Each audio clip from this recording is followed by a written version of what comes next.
A man weighing 55 kilogram support a body of 20 kilogram. Support a body of 20 kilogram on his head. Calculate work done. Calculate work done by him if he moves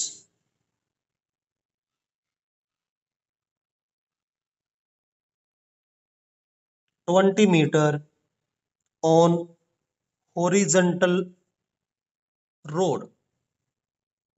अगर 20 metre वो horizontal road पे travel अगर कर रहा है तो कितना work किया होगा उसने।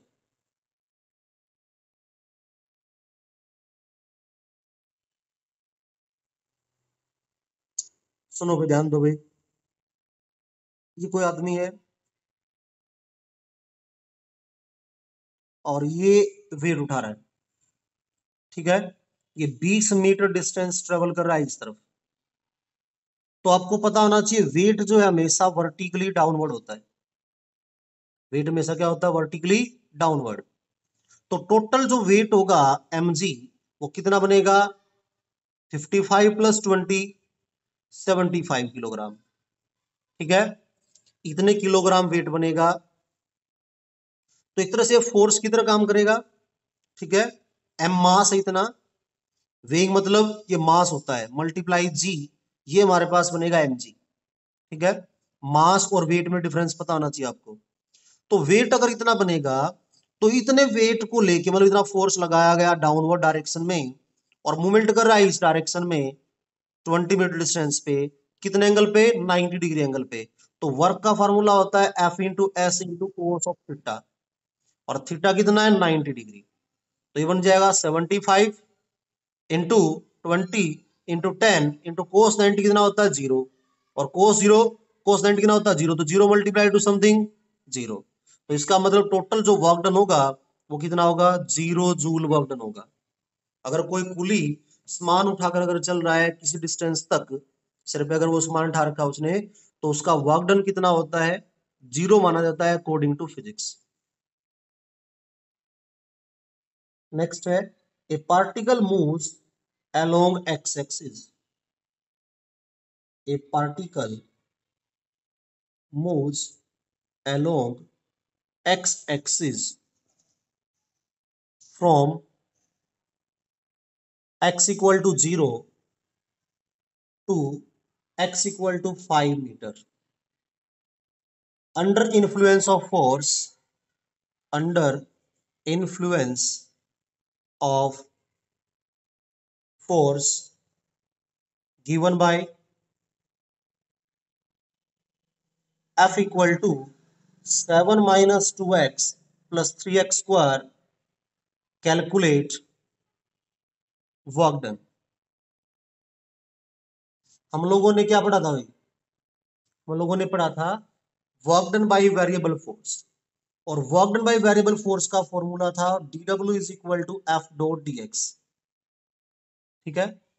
इंटीग्रेशन बोथ साइड, इधर लिमिट हो जाएगी x1 से x2, इधर 0 से w equal to work done. तो वर्क हमारे पास में क्या आ जाएगा? एफ डी एक्स का इंटीग्रेशन, फोर्स आपको गिवन है x की टर्म में, तो 7 minus 2x plus 3x square, इसका integration with respect of dx, जिसकी लिमिट क्या होगी? 0 टू 5, ठीक है। तो 7 का integration with respect of x कितना बन जाएगा? 7x। क्यों बनेगा? क्योंकि x की पावर 0 थी इसमें, तो 0 प्लस का 1, इंटीग्रेशन का रूल क्या है? जितनी पावर है उसमें एक प्लस कर देंगे, जितनी बन जाएगी डिवाइड, ठीक है। माइनस 2, x की पावर 1 है, हमने एक प्लस कर दिया, कितना बन जाएगा? 2 बाई में 2 प्लस 3, x की पावर 2 प्लस 1 3 बाई में 3, और पूरे की जो लिमिट है वो 0 टू 5।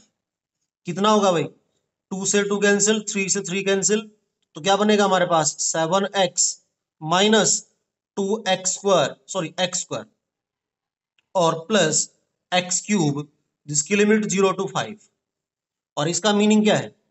0 to 5 का मीनिंग वही upper limit minus lower limit. ठीक है, अपर लिमिट पुट करो एक बार भाई, 7 into 5 35 माइनस 5 का स्क्वायर 25। ठीक है, और 5 का क्यूब 125। तो हमारे पास ये बन जाएगा 135 जूल आंसर। ठीक है, ये हमारे पास आंसर है भाई, क्योंकि 25 से 25 कैंसिल, तो 135 बचेगा जो हमारा आंसर होगा। नेक्स्ट न्यूमेरिकल है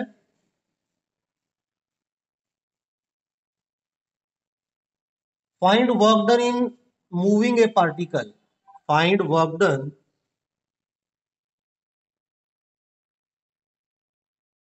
in moving A particle along a vector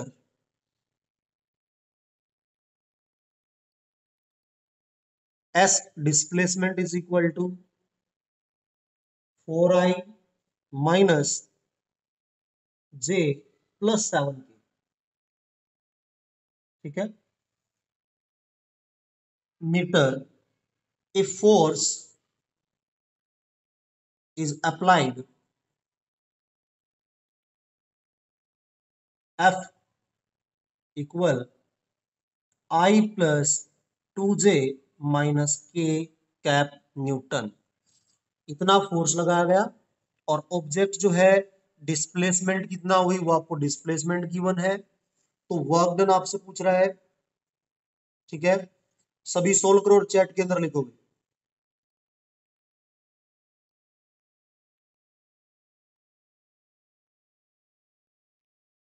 इसकी डॉट वोट करेंगे हम भाई।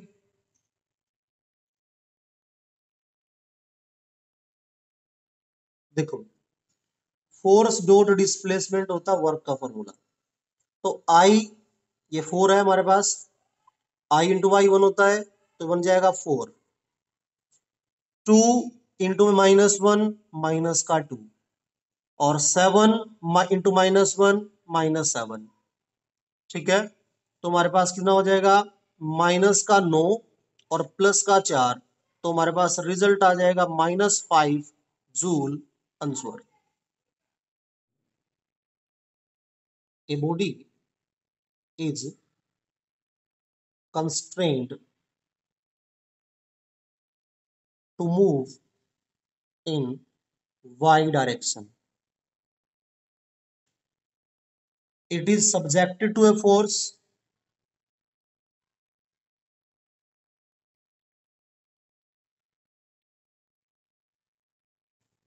F equal -2y plus 5j plus 6k. What is work done by force? What is work done by force in moving the body through a distance 10 metre? Answer भाई, क्योंकि Y direction बोला ना आपको, तो इसलिए सिर्फ वाई डायरेक्शन के साथ ही डॉट पर रो पाएगी। मतलब वाई डायरेक्शन का मतलब हमारी जो डिस्प्लेसमेंट है वो 10j बनेगी। 10 मीटर है, वाई डायरेक्शन में है, तो 10j हमारे पास है डिस्प्लेसमेंट। ठीक है, और फोर्स हमारे पास था -2y plus 5j plus 6k।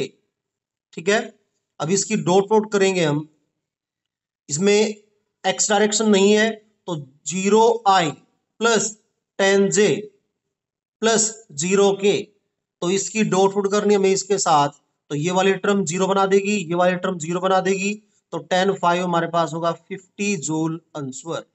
ये है right answer. The relation between displacement x and time t। Relation between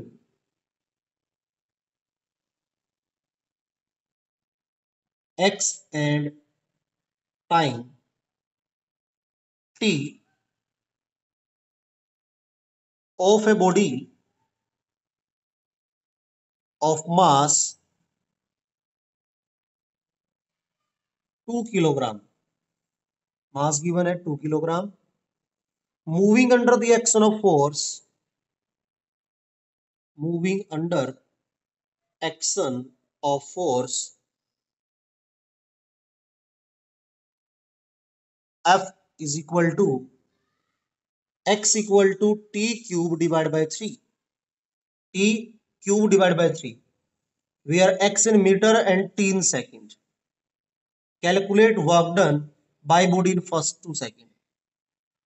Calculate work done by body in first 2 seconds. First 2 seconds में वर्क डन निकालना कितना होगा?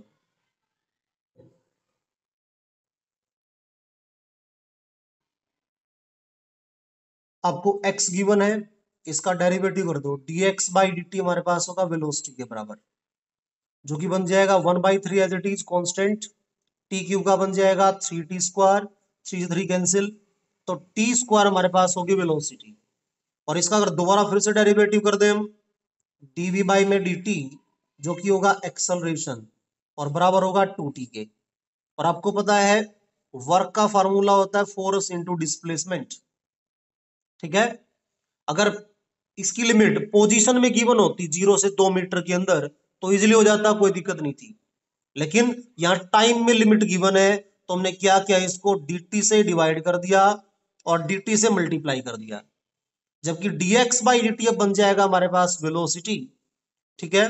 तो वैल्यू पुट करो, force मतलब mass into acceleration, mass given था 2 kilogram, acceleration हमारे पास है 2t, multiply dx by dt velocity, और वेलोसिटी हमारे पास कितना है t स्क्वायर, ठीक, मल्टीप्लाई dt।